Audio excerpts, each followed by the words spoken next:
পটল এবং ইলিশের মাথার এই রেসিপিটা যারা কখনো ট্রাই করেননি, আজকের রেসিপিটা দেখার পর অবশ্যই বাসায় একবারের জন্য হলেও ট্রাই করবেন। এত বেশি রুচিশীল হয়েছিল আজকের রেসিপিটা, আমি আশা করি প্রথমবার তৈরি করার পর দ্বিতীয়বার তৈরি করতে বাধ্য হবেন। অনেক বেশি টেস্টি হয়েছিল। তো তার জন্য আমি এখানে একটি ইলিশের মাথা নিয়েছি আর কিছুটা পরিমাণ পটল নিয়েছি। তো পটলগুলোকে আমি ছুলে নিচ্ছি, আর আপনারা কতটুকু তৈরি করবেন সেই আন্দাজে পটলগুলো নেবেন। আর ইলিশের মাথাটা আমি কেটে ছোট ছোট পিস করে হলুদ এবং লবণ দিয়ে মেখে নিয়েছি, আর পটলটাও একদম ছোট করে কেটে নিয়েছি। এখন ফ্রাই প্যানে আমি সরিষার তেল দিয়ে পটলগুলো দিয়ে দিচ্ছি। তবে আপনারা চাইলে কিন্তু পটলটা সেদ্ধ করেও নিতে পারেন, তবে এভাবে সরিষার তেলের মধ্যে ভেজে নিলে কিন্তু অন্যরকম একটা স্বাদ আসে। তো আমি সবসময় দেখা যায় কি যে কোনো ভর্তা তৈরি করার ক্ষেত্রে একটু সরিষার তেলের মধ্যে ভেজে নিলে এটা কিন্তু খেতে বেশি ভালো লাগে, তাই চেষ্টা করি এভাবে ভেজে নেওয়ার জন্য।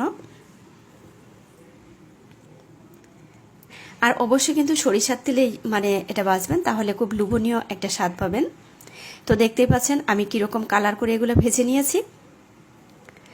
এখন দিয়ে দিচ্ছি ইলিশের মাথা। আমি একদম ছোট পিস করে কেটে নিয়েছি যেন খুব সহজে এটা মুচমুচে হয়ে যায়। আর অবশ্যই আপনাকে এটা মুচমুচে করে ভেজে নিতে হবে, যেন একদম কাটা সহ ফিনিশ হয়ে যায়। আমরা সবসময় দেখা যায় কি নর্মালি পটল ভর্তা করে থাকি, তো আজকে রেসিপিটা একটু ব্যতিক্রমভাবে করব আমি, যেহেতু ইলিশের মাথা দিয়েছি আর এটা অনেক বেশি স্পেশালও হবে। আর এই যে রেসিপিটা কিন্তু খেতে বেশ লোভনীয় হয়েছিল। আমার ফ্যামিলি সবাই কিন্তু খুব বেশি পছন্দ করেছে আজকের এই রেসিপিটা। যারা একটু বিভিন্ন রকমের একটু ডিফারেন্ট খাবার খেতে চান আর কি, তো অবশ্যই আজকের রেসিপিটা ট্রাই করতে পারেন। তো আমি সবসময় চেষ্টা করি একটু ব্যতিক্রমভাবে কিভাবে কি রান্না করলে ভালো লাগবে। সবসময় কিন্তু একঘেয়েমি রান্নাবান্না ভালো লাগে না, তাই ভাবলাম যে আজকের রেসিপিটা আপনাদের সাথে শেয়ার করি। তো মাথাটা আমি একদম মুচমুচে করে ভেজে নিয়েছি। এখন পেঁয়াজটাকেও একদম ব্রাউন কালার করে ভেজে নেব, তাহলে পেঁয়াজ থেকেও একটা সুন্দর একটা গ্রান বের হয়ে আসবে।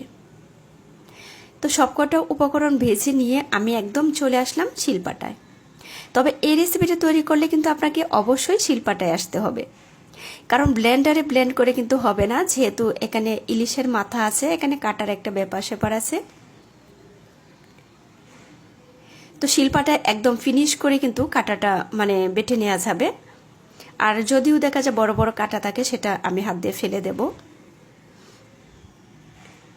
যারা দেখা যায় বিভিন্ন প্রকারের ভর্তা একটু বিভিন্ন রকমভাবে খেতে পছন্দ করেন, তৈরি করতে ভালোবাসেন, আজকের রেসিপিটা আশা করি একবারের জন্য হলেও বাসায় ট্রাই করবেন।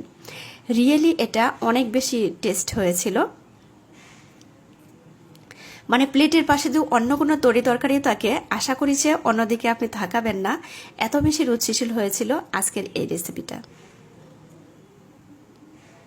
আর এমনিতে নর্মালি দেখা যায় পাটায় বেটে ভর্তা তৈরি করার মজাই অন্যরকম।